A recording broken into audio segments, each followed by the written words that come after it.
Hi, I'm Alan Stein, strength and conditioning coach at Montrose Christian, and this is explosive conditioning for basketball players. I'm about to show you a series of different drills that we use here in the off-season and during the season to keep our players in basketball shape. It's extremely important you understand there's a difference between being fit and being in basketball shape. To get players in basketball shape, we have to use specific movements. We need to incorporate defensive slides, sprints, jumps, and back pedals. And we have to do so in certain time parameters. The game of basketball is extremely high intensity and fast-paced, so the drills need to be as well. And to make these drills as realistic and game-like as possible, we incorporate a reactive component. Players will be responding to visual cues as well as audio cues in order to start and finish many of the drills. And we do these drills on a year-round basis.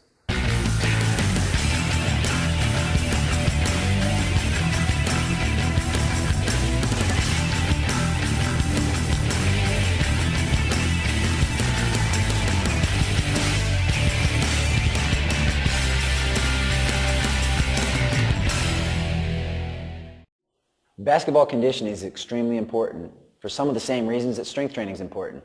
First and foremost is injury prevention. By having your players go through a rigorous preseason and off-season basketball conditioning program, they're going to help develop the muscles of their ankles, knees, hips, and groin, which will make them less likely to get injured during the season. And the other reason is for improved performance. You want your team to be just as fresh late in the game as they are at the beginning of the game. The only way to do that is to get them into basketball shape. It's important to understand there's a huge difference between being fit and being in basketball shape. The game of basketball is high intensity and very quick pace with limited rest intervals, so it's important your conditioning workouts mimic that. There are several guidelines to think about when putting together a basketball-specific conditioning program. The first is it needs to be energy system specific, which means your drills need to be high intensity, short duration, with limited rest in between. You also want to make sure that they're movement specific. The game of basketball includes sprinting, backpedaling, defensive sliding, and jumping. So you want to try and incorporate these different movements in each and every drill. You want to make sure your program is progressive. You need to increase intensity, increase volume, and decrease rest over time. I've also found that players will work much harder for you if you can make the workouts fun.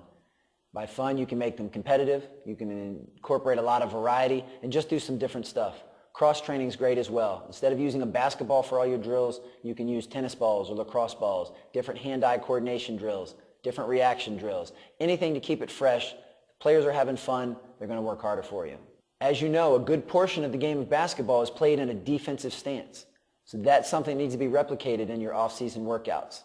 Many coaches use what I call a track workout, where players will run certain distances around the track and they're really only utilizing a sprint and possibly a back pedal. You need to incorporate defensive sliding and defensive movements in there to prepare the muscles of the legs, hips, and groin.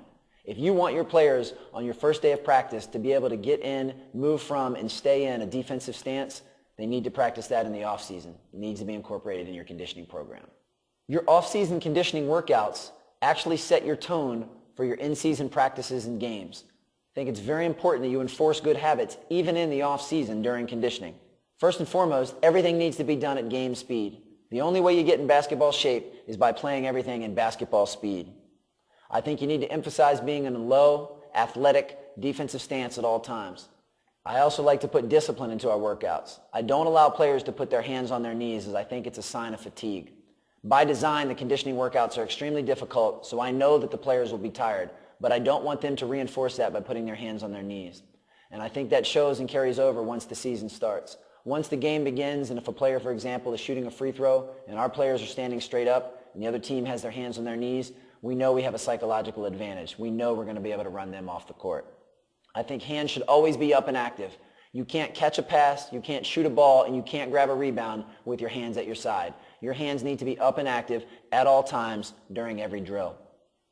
And I really believe that you need to stress enthusiasm and communication. These are qualities that we'll all agree will help you as a basketball team, so we need to do these things in the off-season. Usually players will get out of sprints at the end if they do a great job communicating and showing enthusiasm. If they really put a lot of heart and soul into every workout, the intensity is raised and the overall workout will be more effective. Plyometric is a term that's a big buzzword in the basketball community. Plyometrics, for the most part, are a series of jumping exercises aimed to improve one's vertical jump and explosive ability. And while there are certain plyometrics that work very well, It's important that they're not overdone or overused. The game of basketball is plyometric itself. So if players are running and playing a lot in the off season, we don't need to have them do a lot of extra plyometrics on top of that. It's important that you make sure any plyometric drills you choose are safe. I live by the old adage, if something looks dangerous, it probably is. I don't believe players need to be jumping off of 5-foot boxes in order to get an improvement in their explosive abilities. I think one of the things we need to think about as coaches is limiting orthopedic stress. It's not the jumping that causes injuries, it's the landing. And if you take a player and have them jump off of high surfaces and land or do a lot of weighted jumps, I think you're asking for injury. I also think it's important to understand that whatever you do in your program, you should be willing to do on a year-round basis. If you only think plyometrics are important in the off-season, whatever you gain from doing them will be lost during the season, thus making them pointless. I do think plyos are a great way to help with body awareness and confidence, especially with younger athletes, as long as everything is done in a safe and controlled environment.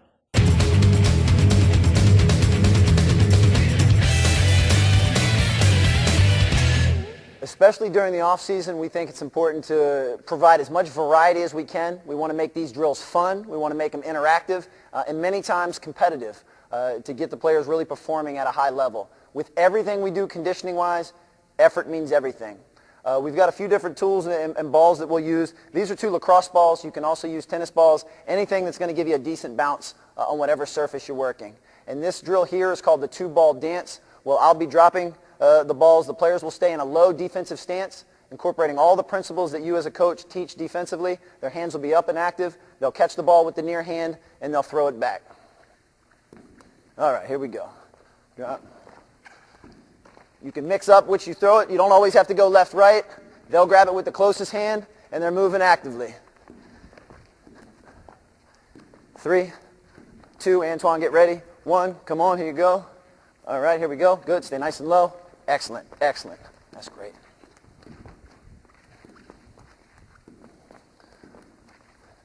Darren's up in 3, 2, 1. Thank you, sir. Staying nice and low. Excellent.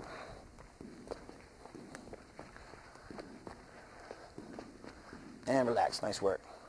It's important to understand that for the purposes of this tape, we'll have 1 player going at a time.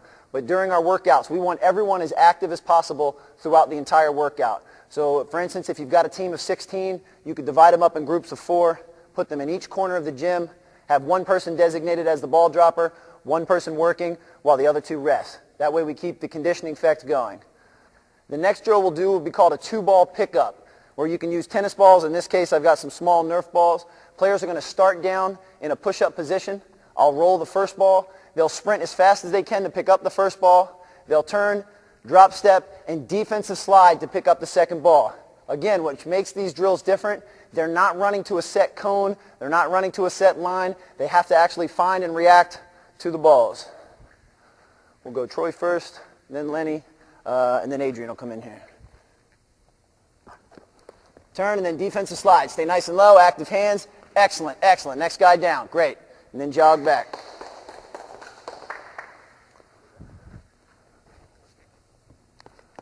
Good, Lenny. Good. And turn and defensive slide. Excellent, excellent. That's great. And then Troy, I'll have you go 1 more time.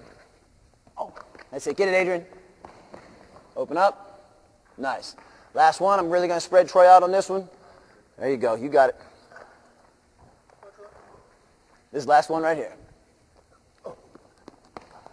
There you go. Go get it. Go get it. Go get it. Nice. Once again, depending on how many players you're working with, we could divide these guys into 2 or 3 groups and do the exact same drill to make sure that it's an appropriate rest interval. You can see that these drills need to be done at 100%, and we want to make sure we're reinforcing the good coaching points on the defensive slide. It's also, as far as the conditioning effect, you can do these for a certain number of reps, or you can do these for time. On a drill like that, have each player go through 5 or 6 times. The next drill we're going to do, we call it our 2-ball rebound.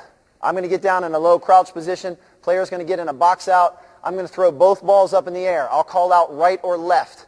Whichever one I call out, using their right or left, they'll jump up, grab the ball out of the air, and put it underneath their chin. Right. There you go. Excellent. Exploding up, working on your explosion, vertical jump, right. Excellent, excellent. One more and then Antoine's up. Left. Good, excellent. Right. Nice job. That's okay. Grab it. That's all right. Chase it down. That's good. It's good effort. Left. Perfect, perfect. One more. Left. Great. Nice job. All right. Thanks. I found in one of the main reasons we use the different implements, if you have a player just try and jump as high as they can versus actually have them jumping to reach to something, I find that having them jump to reach to something, you get a much better effort and thus the improvement is much greater. The next drill, now we can use standard basketballs, you can use heavy balls, you could even use, tennis balls or the lacrosse balls like we're using before. Adrian's going to be in a down low in a nice defensive position. He's going to defensive slide from block to block, tapping the ball back to me. And again, if you really want to improve the conditioning effect, you do the drill for a little longer. If we do this drill for 45 seconds to a minute, it's one of the best conditioners you can do, reinforcing all the principles of being in a good defensive stance. Just tapping it back to me.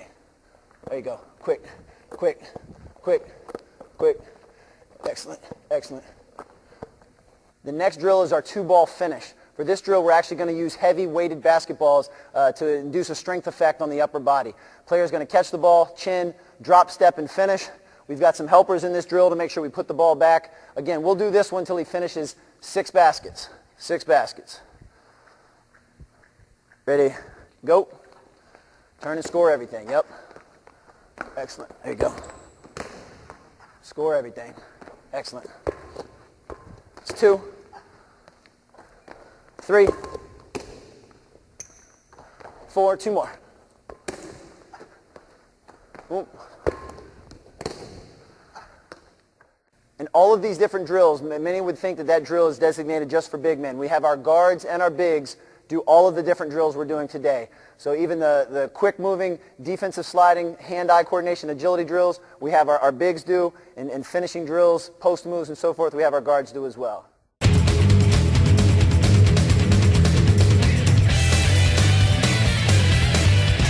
Our next agility drill is called around the lane, where the players are going to actually use the markings on the lane for the agility drill. They're going to sprint forward, they'll defensive slide, backpedal, and then repeat that mirror image coming back. Very quick hitting agility drill, great for conditioning if you reduce the rest in between.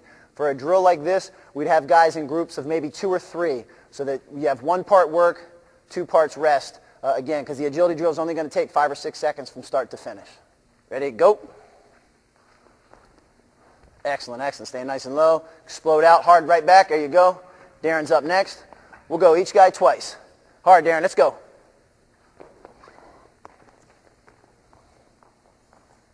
Nice.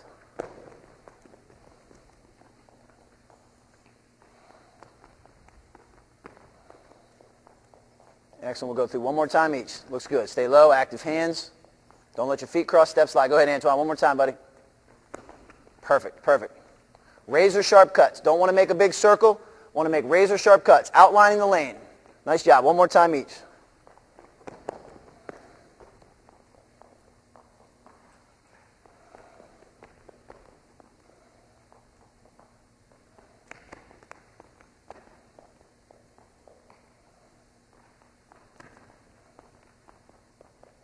Nice job. With our conditioning, effort is the most important ingredient. We have to make sure players are moving at 100 miles an hour, giving 100%. But we also want to make sure we're reinforcing the coaching techniques of proper defensive slide and defensive movement and so forth. Your off-season workouts really set the precedent and set the tone for your in-season work. So the more coaching points and so forth you can get out in the off-season, then the less you have to do right at the beginning of practice when season starts. Most of us, when we think of agility drills, we think of running to a set cone or running to a set line. And while that certainly will improve agility and can improve conditioning, I don't believe it's as game-specific as it can be. So a lot of our drills, we try and add some type of reactive component, because the game of basketball is all about being able to read and react, whether you're reacting to the ball or reacting to another player. So now we've got a drill, we call it our 4-corner color drill, where a player will be in the middle of the lane in a defensive stance.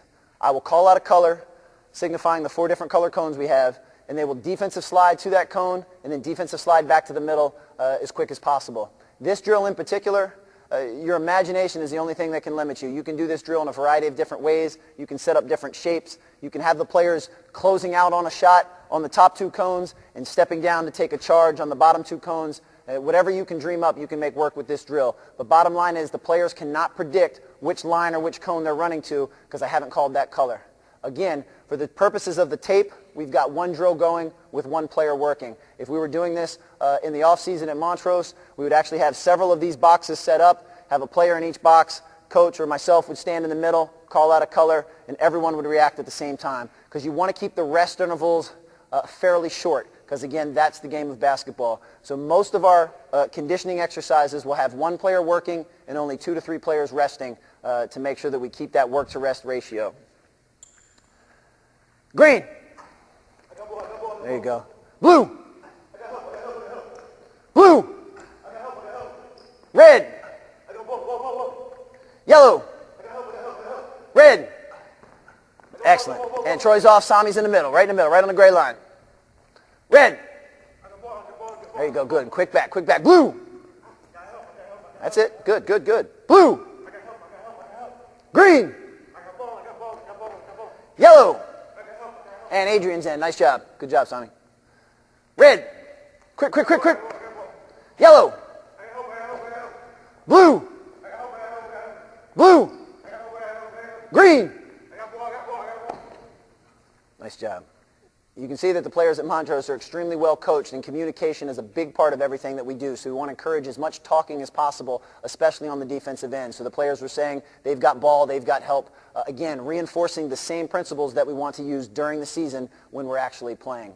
This drill, just like all the other drills, can be done for time or can be done for reps. I can have a player stand in the middle until they get 10 different touches. I can have players in the middle, say, for 30 to 40 seconds, any way that we want to monitor it. But it's important that we get progressive throughout the training program.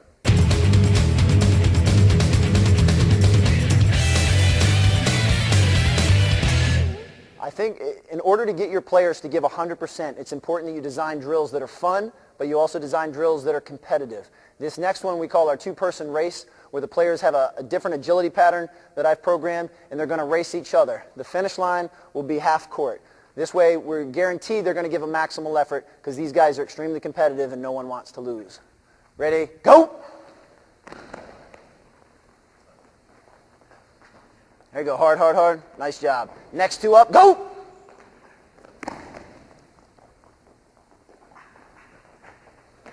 Go!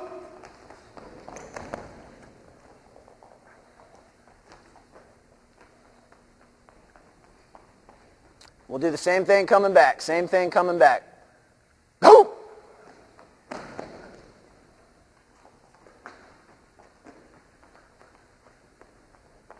To really increase the competitiveness, you can have some type of reward. So you can say that whoever wins the race doesn't have to run a sprint at the end of the workout or at the end of practice. Anything you can do to up the ante to really induce that competitive spirit is going to make the workout much more productive.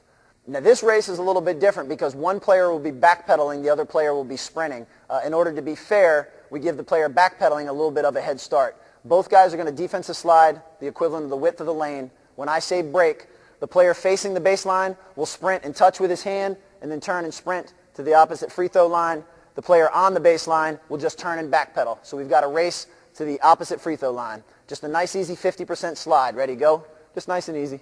Make sure you guys don't run into each other when I call break. Break!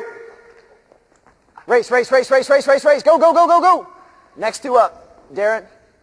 There you go. Pick who's facing who, and then you'll switch it on the other end. Just slide back and forth, just nice and easy. 50%. Antoine's going to backpedal. Darren's going to touch and sprint. Break! Go get him, Darren. Go get him. Go get him. Excellent, excellent. Same thing coming back. Now switch positions. If you backpedaled last time, go ahead. Break! Go get him. Go get him. Nice work, fellas. If you're really working with a large group, you've got 20, 25 kids that you're working with, you can actually run this in 3 columns down. You can have 2 going on the sideline here, 2 going on the far sideline, and 1 group right up the middle. And all 3 players will respond to the same time when the coach yells break. The next drill is called our caterpillar, and again is going to incorporate defensive slides with sprints. But we've got a reactive component. The players aren't going to slide to a designated spot. They're going to continue to slide away from the cones until I yell break. Then they'll sprint to the next cone and begin sliding again. First two players. When the guys in front of you get to this cone, the next two just start. Go. Break. Break. Break. Break. Break. Break. Break. Perfect. And come back. We'll do the same thing going in the other direction. Just when you get to that last cone, just jog to the baseline. Nice and easy. So we'll start here, facing this way now. Exact same thing. Now in that one, you can see that I actually, the cadence was pretty continuous. It was about the same distance in between breaks. This time, and so that they don't anticipate the next call, I'm going to kind of vary the cadence when I say it. Go. Break. Break. Break. Break. Break. Break. Break. Break. With this drill, one way to make the drill a little more difficult would be add cones so the players will actually work for the full court. And again, to keep the rest fairly minimal, you can have a variety of different things. When the players are at the end, they can sprint all the way down to the baseline and then jog back to the start. Again, keeping the players moving at all times. This drill is called the suicide square, where players will be running a very short, quick-turning agility drill on one side of half court. They're going to sprint to the first cone, back pedal back, sprint to the second cone, back pedal back, and then a nice, slow, easy jog to the corner that's in front of them. That will be their rest and recovery, and then I'll start them again. We'll actually go one time around the square. Ready? Go! Just nice, easy jog. When I see everybody's there, I'll start you again. Go!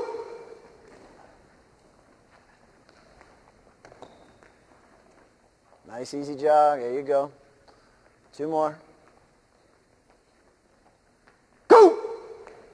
There you go. Challenge yourself now. Challenge yourself. Let's get better. Everything we do, let's get better. It's all about effort. There you go. Great job. Last one, you'll be back to the start. Go!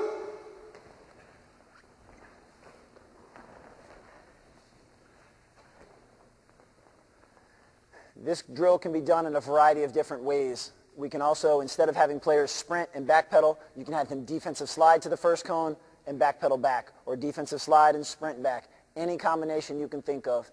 And you can also, as I mentioned, if you've got a lot of players that you're working with, you could actually have a single file line behind Troy in this case. Troy would sprint, backpedal, and he would go to the end of the line on that end, then the next player would start. That'll actually give the players a little bit more rest in between during the drill, because when you end up in the corner in front of you, you'll be at the end of the line. This drill works perfect if you have 12 athletes, so you would have 3 players in each corner, which again gives you the perfect work-to-rest ratio. The next drill is called our backboard snake, which is going to work on some vertical jump, going to work on some explosion, as well as teaching the players to keep the ball nice and high. In this case, we're actually going to do a half-court version of the drill, and we're going to use a weighted basketball. If we had the entire team with us today, we would do this full court, where a player would throw it off the backboard, turn and sprint, and run to the opposite side of the court and do the same thing on the other end. In this case, the players are going to throw the ball high off the backboard. They're going to take 1, 2 defensive slides, backpedal around the cone, and get at the end of the line. This can be done for time, or it can be done for reps. If you really want to make it competitive, there can be a penalty every time the ball hits the floor. So we'll go right to our backboard snake. Ready? Go.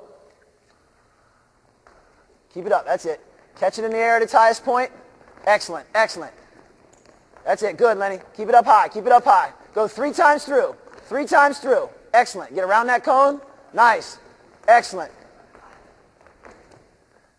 With all of our drills, progressively we want to make them more difficult. So once these 6 players have mastered that, which it looks like they have, we can move that cone back, which again is going to increase the distance that they have to backpedal, making the drill a little more challenging. This drill is called our triangle get back. We set the cones up in a pyramid. Again, if we were using more players, we just add more cones. You can work with an entire team at this point. You could even do things the length of the court instead. Players are going to stand in front of the cone in a defensive position. I'm going to point in one direction, so they have to keep their eyes on me as if I was the one with the ball. They will begin sliding away from the cone. When I yell, get back, they sprint as fast as they can and get in defensive position behind the cone. Get back! Get back! Get back! Get back! Get back! Get back! Excellent. Nice job. This drill can either go for time or number of reps. Right in the beginning of the off season when we do this, we might have the players do 4 or 5 get backs and then give them a 30 to 45 second rest. As we get closer to preseason, we might increase that to 10 to 12 get backs or again do it for time. The whole point is we have to make sure we're getting progressive. The drills and the parameters we set for the drills in the beginning of the off season need to get progressively harder and more intense as the season approaches to ensure that the guys are getting in tip-top basketball shape. Our next drill is called the full court X, where players are going to start in one corner. They're going to sprint to the diagonal corner on the other side of the court. They're going to backpedal hands high to the other baseline and then make the same pattern on the other side, making a big X over top of the court. They're going to go through this until they've gone twice each for the sake of the tape. If we're actually doing this for a conditioning drill, we'd have them go through 6 to 7 times. First person up, ready, go. That's it. Go ahead. There you go. Follow them. Go ahead. Hard as you can now. Hard as you can. Back pedal, hands high. Hands high on the back pedal. Hands high on the back pedal. Excellent. We'll go through twice. Go through twice. Challenge yourself now. There you go. Go get him, Antoine. Full court sprint. Excellent. Excellent. Challenge now. Challenge.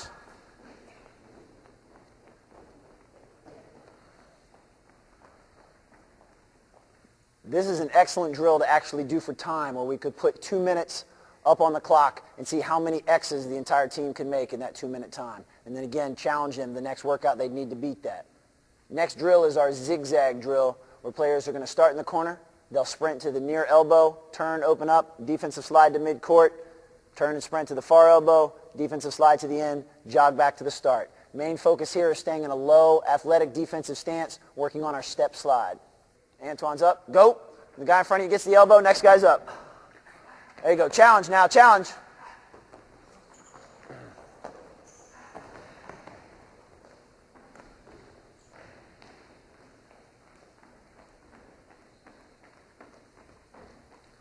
If we were working with an entire team, we would actually do both sides of the court at the same time to make sure we're eliminating as much rest as possible so that the players are staying active for the entire drill. Again, this can be done for a desired number of reps or put time on the clock and have them do it for a certain time period. This drill is called rebound and break. Players are going to use the heavy ball again to help strengthen the muscles of the shoulders. Good principles of keeping the ball high. They're going to touch the ball on the backboard 2 times. They're going to pivot, give a good outlet pass to the next guy in line. Then they're going to run nice and wide on the break, and they'll finish a heavy ball on this end. When they finish that, they'll jog nice and easy as their rest back to the end of the line. Go.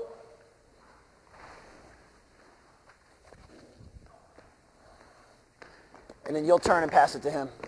Yep, good. There you go, hard sprint. 2 touches, hard sprint. Then jog back to the start, Adrian. Finish everything. Nice.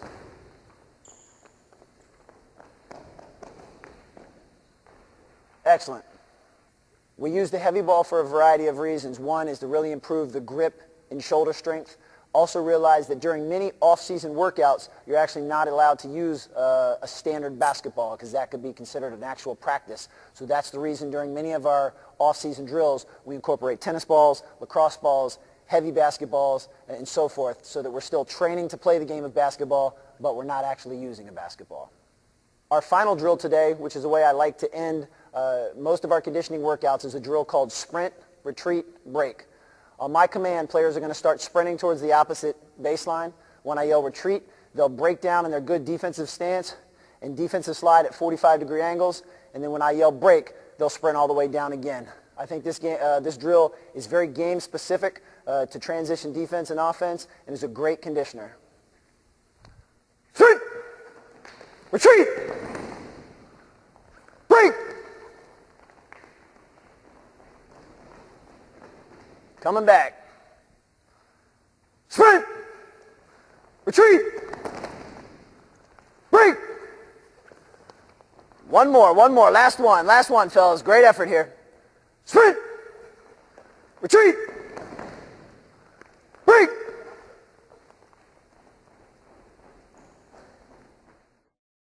And that wraps up our explosive conditioning workout. Again, to reiterate, it's important that these drills are fun. It's important that they're high-paced, try and make them competitive, and that they get progressively harder as the off-season approaches the season.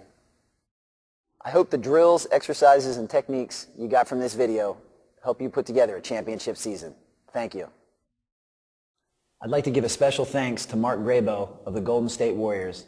His innovative training techniques have really inspired me and a lot of the drills that I use today.